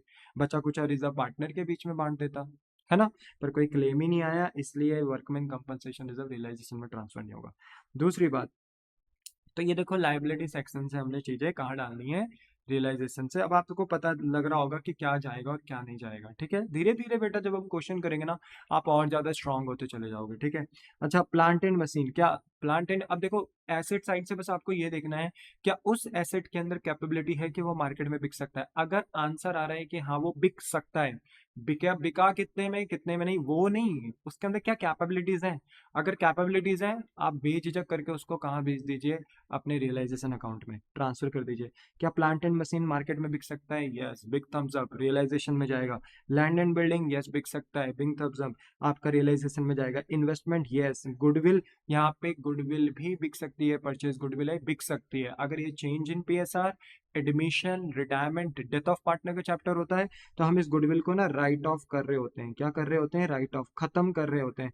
पर क्या ये रिकॉन्स्टिट्यूशन हो रहा है कि डिसोल्यूशन हो रहा है? डिसोल्यूशन हो रहा है, बिजनेस बंद हो रहा है। इसलिए हम क्या करते हैं मेरे बच्चे, हम इस गुडविल को एज अपना normal asset, normal intangible asset मानते हैं। गुडविल इंटेंजिबल एसेट होता है ना, इसका कोई फिजिकल एग्जिस्टेंस नहीं होता, रेपुटेशन होती है ये।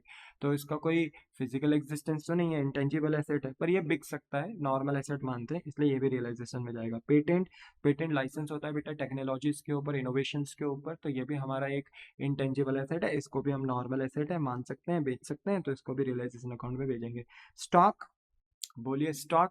यस, स्टॉक भी आपके क्या होते हैं? एसेट, नॉर्मल एसेट जिनको हम बेच सकते हैं, ये भी रियलाइजेशन में जाएंगे। डेटर, यस डेटर से भी पैसा आपको मिलेगा, ठीक है। और डेटर को ना वक्त पड़ने पे हम किसी एजेंसी को भी बेच सकते हैं। एजेंसी बोले तो मेरे बच्चे डेटर एजेंसीज होती हैं, ठीक है। अब मान लो मेरा बिजनेस आज बंद हो रहा है, बट मुझे अपने डेटर से 2 महीने बाद पैसे मिलने हैं, 3 महीने बाद मिलने हैं, तो ऐसे में ना मैं अपने डेटर किसी एजेंसी को बेच सकता हूँ। तो डेटर ना, डेटर भी मार्केट में बिक सकते हैं, ऐसी कोई बड़ी बात नहीं है।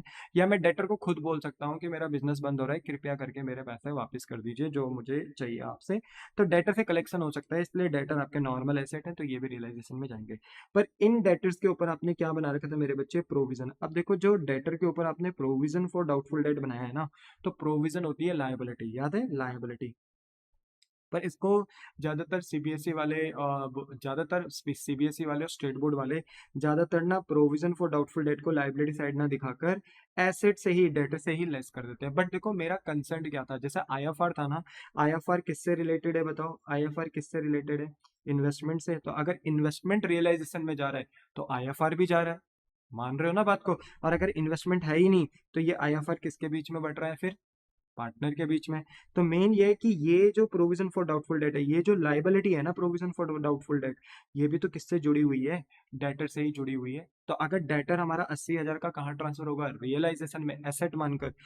मतलब हम एसेट मान रहे हैं और कह रहे हैं कि अब एसेट खत्म हो रहा है, तो रियलाइजेशन में डेबिट साइड ट्रांसफर हो जाएगा, कितने से? 80,000 से। तो वैसे ही हम प्रोविजन फॉर डाउटफुल डेट को अपनी लाइबिलिटी मानेंगे और कहेंगे इस लाइबिलिटी को भी हम अब कहाँ ट्रांसफर करेंगे? अपने रियलाइजेशन अकाउंट में। क्योंकि जब इससे रिलेटेड एसेट कहाँ ट्रांसफर हो रहा है? रियलाइजेशन में। तो इससे रिलेटेड लाइबिलिटी भी कहाँ ट्रांसफर हो जाएगी? रियलाइजेशन में। तो ये 10,000 का प्रोविजन फॉर डाउटफुल डेट भी बोलते हैं ना, ट्रांसफर हो जाएगा रियलाइजेशन में। बोलो बात समझ में आई? अभी देखेंगे। चलो, जब मैं क्वेश्चन इसका क्वेश्चन का आंसर करूंगा तो अच्छे से देखना। Bill receivable, yes bill receivable भी बेटा डिस्काउंट हो सकता है बैंक से, या बेच सकते हैं हम इसको, तो यस ये भी रियलाइजेशन में आएगा। बैंक अकाउंट, बेटा आप बैंक अकाउंट को नहीं बेच सकते, तो रियलाइजेशन में नहीं आएगा। प्रीलिमिनरी एक्सपेंस और डेफर्ड एडवर्टाइजमेंट एक्सपेंस, ये आपके फिक्टिशियस एसेट होते हैं, लॉसेस होते हैं, आप इनको नहीं बेच सकते। इनका ट्रीटमेंट अपने रिस्पेक्टिव अकाउंट में होगा, बैंक का बैंक अकाउंट में होगा। और मेरे बच्चे preliminary expense, deferred advertisement expense यानी लॉसेस का ट्रीटमेंट पार्टनर्स कैपिटल में होगा, क्योंकि ये पार्टनर को दिए जाएंगे, तो ये रियलाइजेशन अकाउंट में ट्रांसफर नहीं होंगे। तो देखो इस तरीके से ना हम पता कर लेते हैं कि रियलाइजेशन अकाउंट में क्या जाना है और क्या नहीं जाना है।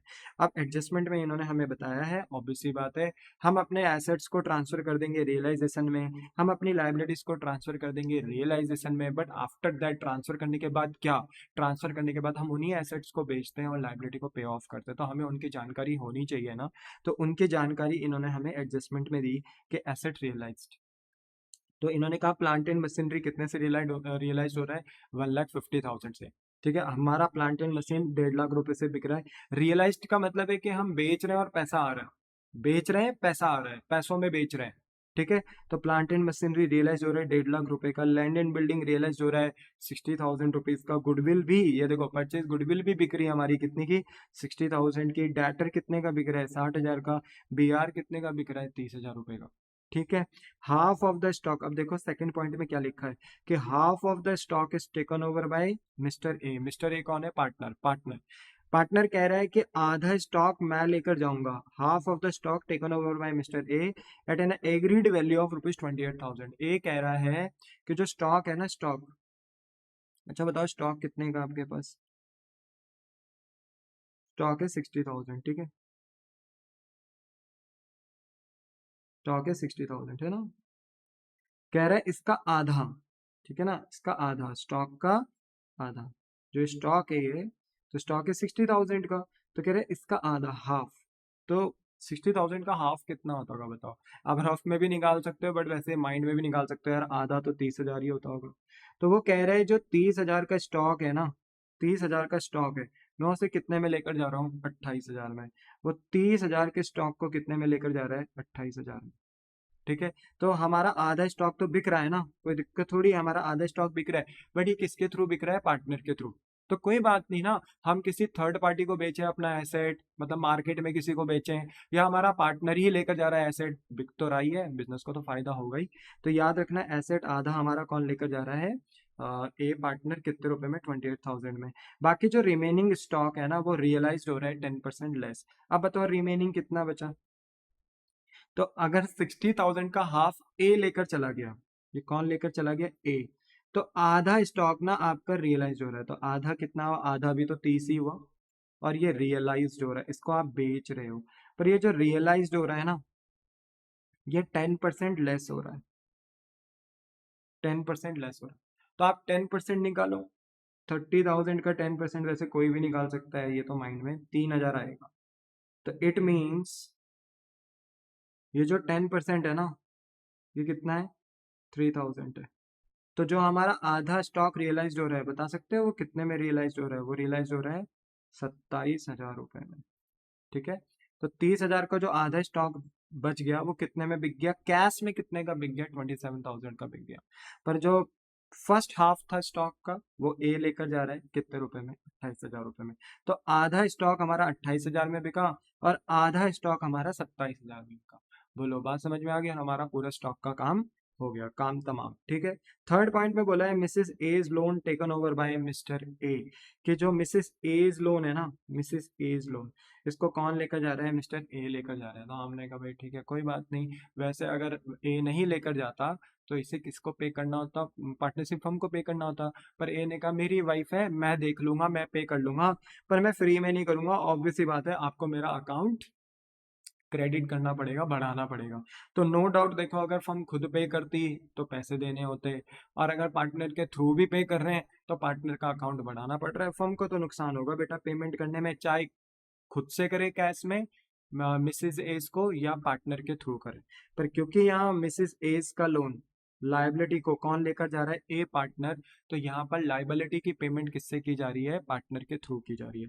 और फोर्थ में बोल दिया कि जो ईपीएफ पे करना है, ईपीएफ याद है ना, employee provident fund external liability है। तो ये लाइबिलिटी कितनी थी, 12,000, बट आपको इसे पे कितना करना है, 15,000। कितना पे करना है, 15,000। तो अगर 15 करना है तो फिर 15 ही करेंगे भाई, क्वेश्चन ने 15 बोल दिया है। ठीक है, बोलो बात समझ में आई। तो ये सारी जानकारी इन्होंने दी थी कि कौन कौन से आपके एसेट बिक रहे हैं, कौन कौन से एसेट आपके रियलाइज हो रहे हैं उसके बारे में बताया, कौन कौन सी लाइबिलिटीज आपके पे ऑफ हो रही हैं उसके बारे में बताया। ठीक है, बट यहाँ पर अगर आप देखोगे तो कुछ कुछ आइटम्स ऐसे हैं जिनकी जानकारी यहाँ पर नहीं दी गई है। कुछ कुछ ऐसे एसेट्स हैं जिनके बारे में बताया नहीं है कि वो एसेट बिक रहे हैं कि नहीं बिक रहे हैं। कुछ लाइबिलिटीज के बारे में यहाँ नहीं बताया है कि वो पे ऑफ हो रही हैं कि नहीं हो रही हैं। ठीक है ना, तो उनका कैसे ट्रीटमेंट करेंगे वो भी अभी देख लेंगे। बट यस, यहाँ पर इन्होंने आपको यही बताया कि कौन से एसेट्स और कौन सी लाइबिलिटीज आपके रियलाइज और पे ऑफ हो रही है। तो ये पूरा क्वेश्चन बना, क्वेश्चन की डिमांड है कि रियलाइजेशन अकाउंट आपको बनाना है। तो सबसे पहला स्टेप क्या होगा कि हम अपने एसेट्स ट्रांसफर करें और हम अपनी लाइबिलिटीज भी ट्रांसफर करें। ठीक है, तो देखो सबसे पहले हमने अपने एसेट ट्रांसफर करने चालू करे। तो सबसे पहले क्या था, plant and machinery, land and building, investment, goodwill, patent, stock, जो इनकी वैल्यू थी कॉपी करा और यहाँ पेस्ट करा। देखो land and plant and machinery, land and building, investment, goodwill, patent, stock copy कर दिया। ठीक है, फिर उसके बाद हमारे पास क्या था, डेटर। अब बताओ डेटर कितने के, 80,000 के। तो डेटर 80,000 के ट्रांसफर हो गए, देखो हो गए। पर इस डेटर के ऊपर हमने क्या बना रखा था, provision for doubtful debt. Practically provision for doubtful debt होती है लाइबिलिटी, पर प्रेजेंटेशन में हम बेटा बैलेंस शीट के अंदर डेटर से ही लेस कर देते हैं।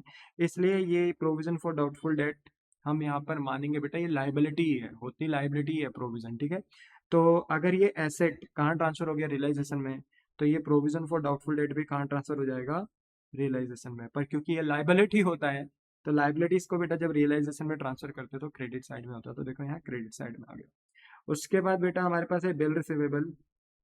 बिल रिसीवेबल कितना है बेटा, 30,000। तो बिल रिसीवेबल भी आपका ट्रांसफर हो जाएगा कहाँ, रियलाइजेशन में। एसेट है, बेच सकते हो, रियलाइजेशन में डेबिट साइड ट्रांसफर हो जाएगा। तो देखो सबसे पहला स्टेप है, जो एसेट ट्रांसफर हो सकते हैं उन्हें आप करो, रियलाइजेशन में ट्रांसफर करो। ठीक है, अब आते हैं लाइबिलिटी साइड में। अच्छा एक बात ये भी थी कि बेटा जब मैंने इन्वेस्टमेंट ट्रांसफर किया था ना, इन्वेस्टमेंट, तो मुझे पता था कि इसी इन्वेस्टमेंट के ऊपर मैंने क्या बना रखा है, आईएफआर। तो आईएफआर भी तो कहाँ ट्रांसफर हो जाएगा, आपका रियलाइजेशन अकाउंट में। पर क्योंकि आईएफआर लाइबिलिटी होती है बेटा, अनडिस्ट्रीब्यूटेड प्रॉफिट, तो इसको हम जब लाइबिलिटीज को ट्रांसफर करेंगे रियलाइजेशन में तो क्रेडिट साइड में ही तो ट्रांसफर होगा ना। तो ये हमने देखो दो चीजें ट्रांसफर कर दी। और देखो ना कितने मजे की बात है, प्रोविजन फॉर डाउटफुल डेट किससे लिंक करता है, डेटर से। और इन्वेस्टमेंट किससे लिंक करता है, आईएफआर किससे लिंक करता है, इन्वेस्टमेंट से। तो जो भी प्रोविजन और रिजर्व किसी एसेट से लिंक करते हैं तो वो एसेट तो रियलाइजेशन में आ चुके हैं। तो उनसे रिलेटेड अगर कोई रिजर्व और प्रोविजन है तो वो भी ऑटोमेटिक ट्रांसफर हो जाएंगे कहाँ पे, रियलाइजेशन में। तो देखो ये कर रखे हैं हमने। ठीक है, अच्छा अब लाइबिलिटी साइड आते हैं।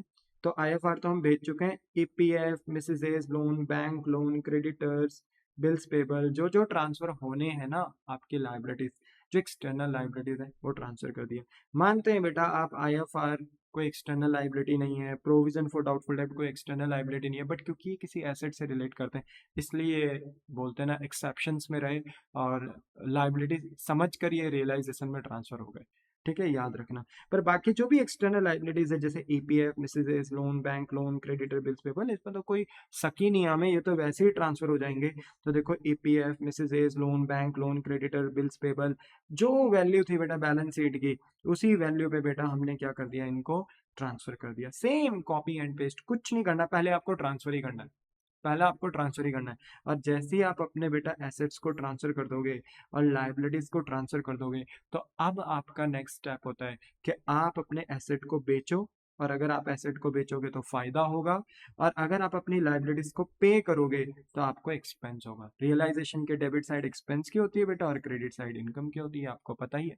ठीक है, तो अगर आप अपने एसेट को बेचोगे तो फायदा होगा और लाइबिलिटीज को पे ऑफ करोगे तो नुकसान होगा। बोलो बात समझ में आ गई, हाँ। अब अब यहाँ पर देखेंगे कि कौन कौन से एसेट हमारे बिक रहे हैं। तो देखो plant and machine, land and building, goodwill, debtor, BR, ये सब हमारा कैश में बिक रहा है। आधा स्टॉक तो कौन लेकर जा रहा है, ए, कितने रुपए में, 28,000 में, मैंने बताया भी था अभी 28 में ये ए लेकर जा रहा है। पर जो आधा स्टॉक है ना हमारा 30,000, 60,000 का हाफ कितना होगा, 30,000, इसको रियलाइज जो कर रहे हैं 10% लेस में, यानी 10% कम में। तो 10% कम होगा तो माइनस हो जाएगा 10%। 30,000 का 10% कितना होता है बेटा, 3,000। 30,000 में से 3,000 जाएंगे तो कितना आएगा, 27। तो 27,000 का स्टॉक ना हमारा रियलाइज हो रहा है किसमें, कैश में। अच्छा, हमारे पास बैंक है तो हमारी सारी ट्रांजेक्शन बैंक से होंगी, इसलिए हमने बाय बैंक हेडिंग लिखी बेटा क्रेडिट साइड में। और जितने एसेट हमारे किस में बिक रहे थे, आ, बोलते हैं ना कि कैश बैंक के थ्रू बिक रहे थे, यानी रियलाइज हो रहे थे, उनको हम बैंक हेडिंग के अंदर लिख देंगे। तो देखो कुछ नहीं करना, plant and machine, land and building, goodwill, debt, B R, ये सब बिक रहे हैं। तो देखो plant and machine, land and building, goodwill, debtor, B R, आप जो क्वेश्चन ने बताया जिस वैल्यू पे बिक रहे हैं बस उन्हें कॉपी करना है। ठीक है, प्लांट एंड मशीनरी 1.5 लाख है, तो देखो मैंने 1.5 लाख का बेच दिया। ठीक है, लैंड एंड बिल्डिंग 60,000 की है, तो देखो मैंने लैंड एंड बिल्डिंग 60,000 की बेच दी। ठीक है, गुडविल 60,000 की है, तो देखो गुडविल 60,000 की बेच दी। अगर मेरा डेटर 60,000 का बिक रहा है तो मैंने डेटर को 60,000 का बेच दिया। वहीं अगर मेरा बी आर 30,000 का बिक रहा है तो मैंने बी आर 30,000 का बेच दिया। हाफ ऑफ द स्टॉक मेरा कितने का बिक रहा है, याद है ना? आधा स्टॉक जो रियलाइज हो रहा था 30,000, 10% लेस पे हो रहा था, कितने का हो रहा था, 27 का, तो वो 27 पे बेच दिया। है ना? तो पहले तो आपने ट्रांसफर किया एसेट, जो बैलेंस शीट वैल्यू थी, आपने बैलेंस शीट वैल्यू पे ट्रांसफर किया, कहाँ, रियलाइजेशन में। बट जब आप बेचते हो तो आपने उसी वैल्यू पे बेचना है जो क्वेश्चन आपको एडजस्टमेंट में बताएगा। तो आपने देखो यहाँ बेच दिया। बट बट आप एक बार क्रॉस चेक कर लो, क्या सारा एसेट का काम हो गया? देखो लैंड एंड बिल्डिंग आप बेच चुके हो, देख रहे हो, प्लांट एंड मशीनरी भी आप बेच चुके हो, लैंड एंड बिल्डिंग बेच चुके हो, गुडविल बेच चुके हो, डेटर भी बेच चुके हो, बी आर बेच चुके हो, स्टॉक, आधा स्टॉक भी बिक चुका है, बाकी आधा स्टॉक तो ए लेकर जा रहा है, तो ये भी बिक ही रहा है। ठीक है, अब देखो किसके बारे में नहीं बताया क्वेश्चन ने, किसके बारे में नहीं बताया क्वेश्चन ने, इन्वेस्टमेंट नाम का जो एसेट है उसके बारे में कोई जानकारी नहीं दी, और पेटेंट नाम का जो एसेट है उसके बारे में भी कोई जानकारी नहीं दी, इन दोनों के बारे में कोई जानकारी नहीं दी।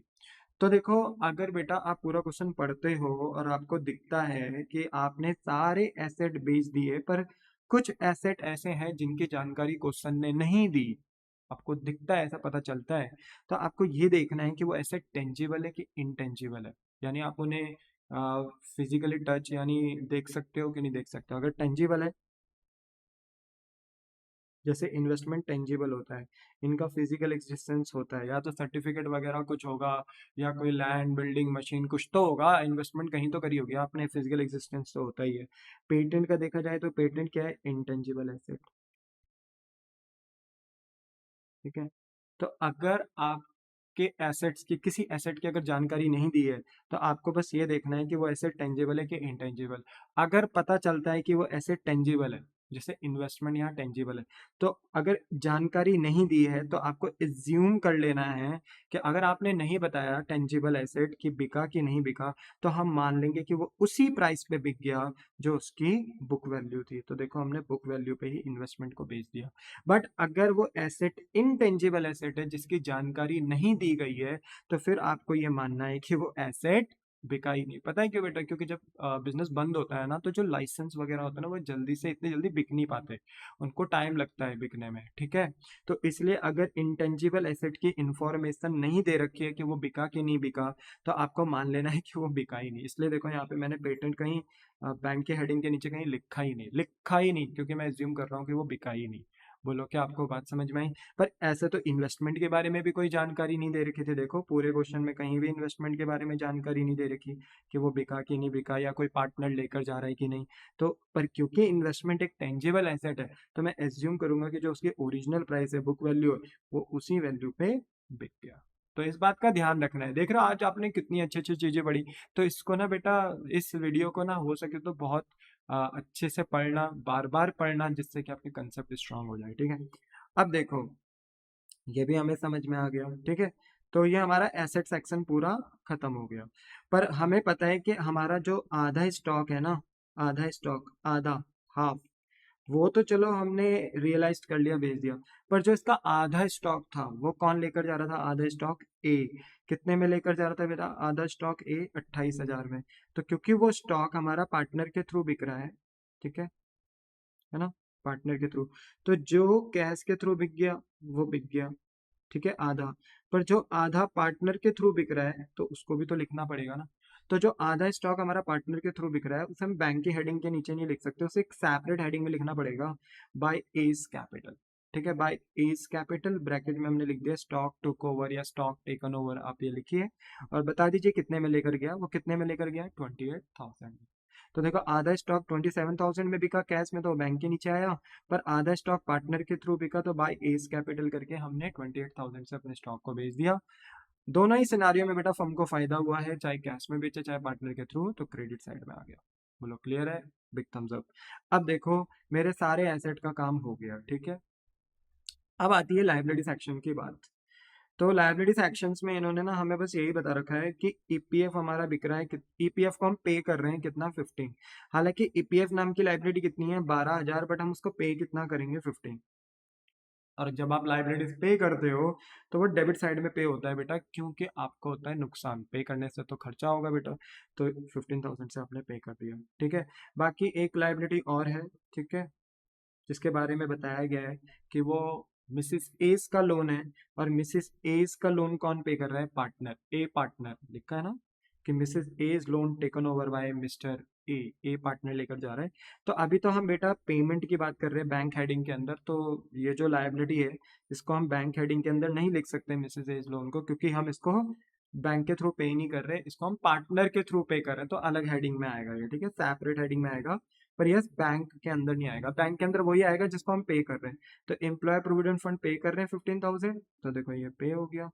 मिसेस एस लोन को हम पार्टनर के थ्रू पे करेंगे तो यहाँ नहीं आएगा अभी, मतलब बैंक हेडिंग के अंदर नहीं आएगा, ठीक है। बैंक लोन, क्रेडिटर और बिल्स पेबल, अगर आप देखो ना तो इनकी भी कोई जानकारी नहीं दे रखी है, देख रहे हो, इनकी भी कोई जानकारी नहीं दे रखी। देख लो आप बेटा, पूरा क्वेश्चन पढ़ लो, बैंक लोन के बारे में इन्होंने बताया नहीं हमें कहीं भी क्वेश्चन में, एडिशनल में ना इन्होंने क्रेडिटर के बारे में बताया, ना इन्होंने बिल्स पेबल के बारे में बताया कि कितना पे करना है, ठीक है। तो देखो अगर कोई इन्फो गिवन ही नहीं है, ठीक है, no info is given regarding payment, कि इनको पेमेंट कितनी करनी है बताया ही नहीं, तो आप यही मानोगे कि हम इनको पूरा जितना पे करना है उतना करेंगे, क्योंकि कोई भी liability, external liability, third party अपना पैसा नहीं छोड़ेगी। तो हम यही मानेंगे कि बैंक लोन को ना हम पूरा 8,000 देंगे, क्रेडिटर को भी हम पूरा 35,000 पे करेंगे, और बिल्स पेबल को भी हम पूरा 15,000 पे करेंगे। तो समझ में आया? अगर एसेट की जानकारी नहीं दी तो मान लेना कि वो एसेट टेंजिबल है कि इंटेंजिबल, अगर टेंजिबल है तो फुल अमाउंट पे बेच देना उसे बैंक हेडिंग के अंदर, रियलाइज कर लेना, और अगर इंटेंजिबल है और उसकी इंफॉर्मेशन नहीं दी तो समझ लेना कि वो बिका ही नहीं, मान लेना कि वो बिका ही नहीं, ठीक है।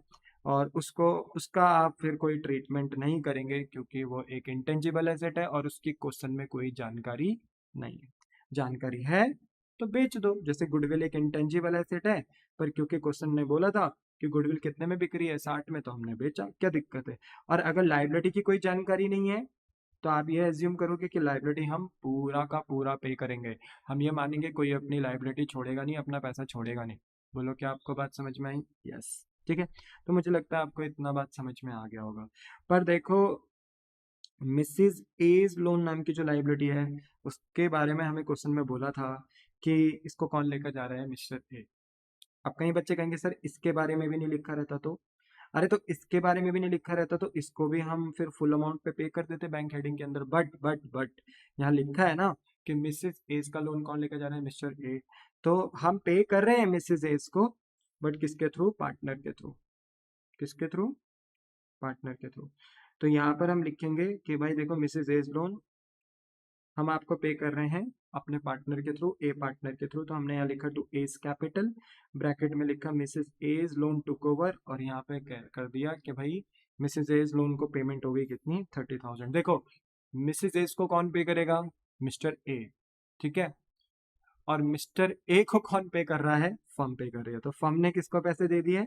मिस्टर ए को, यानी पार्टनर ए को, तो उसकी कैपिटल यहाँ पर हमने डेबिट कर दी। हमने कहा कि ये हमारा एक्सपेंस है, रियलाइजेशन को डेबिट किया हमने, और हमने कहा कि इसके पेमेंट हम एज के कैपिटल के थ्रू कर रहे हैं, तो यहाँ पर हमने टू एज कैपिटल किया रियलाइजेशन के डेबिट साइड में, और कहा ये मिसेज एज लोन को टुक ओवर कर रहे हैं, इसलिए हम मिसेज एज को पर्सनली पैसा ना देकर किसको पैसा देंगे? एज को देंगे। और क्योंकि ए अपना पार्टनर है और पार्टनर की अकाउंटिंग कहाँ करी जाती है बेटा, पार्टनर की अकाउंटिंग कहाँ करी जाती है, पार्टनर्स कैपिटल अकाउंट में। इसलिए हम बोलेंगे कि मिस्टर ए, आपको हम पे करेंगे कहाँ, आपके अकाउंट में। इसलिए पेमेंट कर रहे हैं कैपिटल के थ्रू। इसलिए हमने बैंक हेडिंग के अंदर ना लिखकर टू एज कैपिटल लिखा, सेपरेट हेडिंग में लिखा कि ये पैसा दिया जाएगा ए की कैपिटल में ट्रांसफर कर कर। बट क्यों करा जाएगा ये पैसा इतना ट्रांसफर ए की कैपिटल में, बिकॉज वो अपनी वाइफ का लोन टुक ओवर करके चला गया, कितना 30,000 में, क्योंकि अमाउंट तो बताया नहीं ना। तो जितनी मिसिस एज लोन की लाइबिलिटी है उतना ही अमाउंट एज के कैपिटल से, एज के कैपिटल के थ्रू पे कर दिया जाएगा।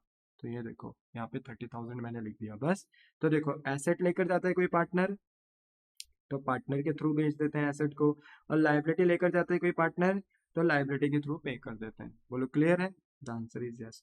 तो देखो ये हमारा पूरा का पूरा काम हो गया, हमने सारे के सारे एसेट बेच दिए, ठीक है, सारे के सारे एसेट बेच दिए। कुछ एसेट हमारे बेटा बैंक के थ्रू बिके, कुछ एसेट हमारे पार्टनर के थ्रू बिके। हमने अपनी लाइबिलिटीज को भी पे कर दिया बेटा, जो लाइबिलिटीज हमारी बैंक के थ्रू पे होनी थी बैंक के थ्रू पे कर दी, जो लाइबिलिटीज हमारी पार्टनर के थ्रू पे होनी थी मिसेज एज लोन, वो हमने पार्टनर के थ्रू कर दी। तो देखो हमारे तीनों स्टेप हो गए ना। पहला स्टेप होता है एसेट एंड लाइबिलिटी को ट्रांसफर करना, जो हमने कर दिया। दूसरा स्टेप होता है एसेट्स और लाइबिलिटीज को पे ऑफ करना या रियलाइज करना बैंक के थ्रू या पार्टनर के थ्रू, वो भी हमने कर दिया। अब स्टेप थर्ड में हम अपना क्या निकालेंगे बेटा, प्रॉफिट निकालेंगे। क्या निकालेंगे, प्रॉफिट। अब प्रॉफिट इस बात पे निर्भर करता है कि कौन सी साइड बड़ी है। तो यहाँ पर देखा जाए तो आप डेबिट क्रेडिट साइड प्लस कर सकते हैं, ठीक है, डेबिट और क्रेडिट साइड प्लस कर सकते हैं। यहाँ पे बेटा डेबिट का टोटल आ रहा है 8,13,000, आप कर लेना, ठीक है, आप पूरा क्वेश्चन आपके पास है। मैं अभी लास्ट में आपको कॉपी करने का पूरा समय भी दे दूंगा, ठीक है, तो आप इसका स्क्रीनशॉट ले लेना, फोटो ले लेना, ये वीडियो को पॉज कर नोट डाउन कर लेना, देख लेना, ठीक है।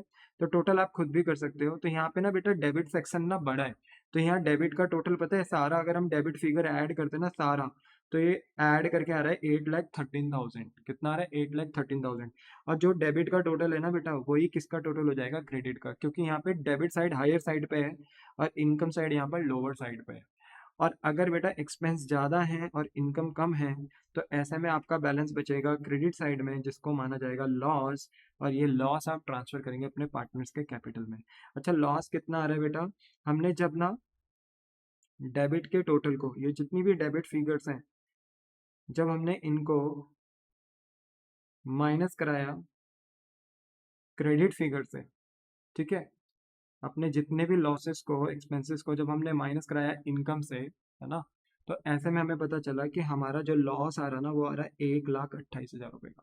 और क्योंकि यहाँ रेशो तो दिया नहीं है बेटा, कहीं भी रेशो नहीं दिया, तो यहाँ मान लो कि ए और बी का जो रेशो है ना, वो है 1:1।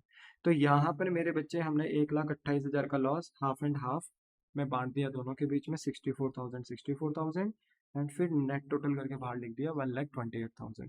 फिर बोथ साइड दोनों का तो बराबर आना था, क्योंकि डेबिट साइड बड़ी है तो क्रेडिट का टोटल भी 8,13,000 आ गया। तो बहुत इजी क्वेश्चन है बेटा, आप बस घर में जाके इसके दोबारा क्या करना, प्रैक्टिस करना। अगर आप कॉपी करना चाहो तो बेटा देखो आप ये कॉपी कर सकते हो, ठीक है, आप इसे कॉपी कर सकते हो जिसे कॉपी करना है, ठीक है। फिर आप ये ट्रीटमेंट ऑफ IFR कॉपी कर सकते हो, ठीक है। उसके बाद आप treatment of workman compensation reserve को भी कॉपी कर सकते हो, ठीक है, इसको भी कॉपी कर लो अगर कोई करना चाहता है तो। मुझे नहीं पता कौन बच्चा कैसे बेटा घर में पढ़ता है या कैसा माइंडसेट है। मैं कॉमन लेकर चल रहा हूँ सबको, इसलिए मैं यहाँ पर दिखाता हुआ भी चल रहा हूँ, ठीक है। और ये क्वेश्चन है, आप इस क्वेश्चन को भी कॉपी कर लो जो हमने आज की क्लास में किया, ठीक है। और ये एडजस्टमेंट्स थी, और ये है इसका सोल्यूशन, ठीक है।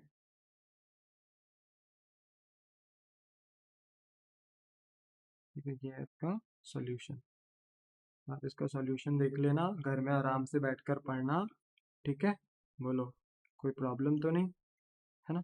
तो ठीक है, चलो मैं आज के लिए इतना ही रखता हूँ बेटा, फिर क्लास ज़्यादा लंबी होती है तो फिर आपको दिक्कत हो जाती है, ठीक है। तो फिर आज की क्लास में यहीं पर ओवर करता हूँ, ठीक है।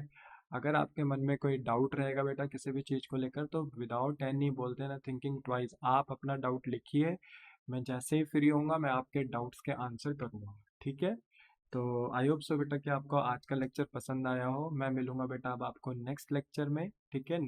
कुछ एडिशनल कंसेप्ट आपको पढ़ाऊंगा, धीरे धीरे करके आपको इस चैप्टर में और आगे लेकर जाऊंगा, और जहाँ तक जो प्रॉब्लम आ सकती है वो सारी प्रॉब्लम आपकी ख़त्म करूंगा, ठीक है, जिससे कि बोर्ड एग्जाम्स में आपको कोई प्रॉब्लम ना हो, ठीक है।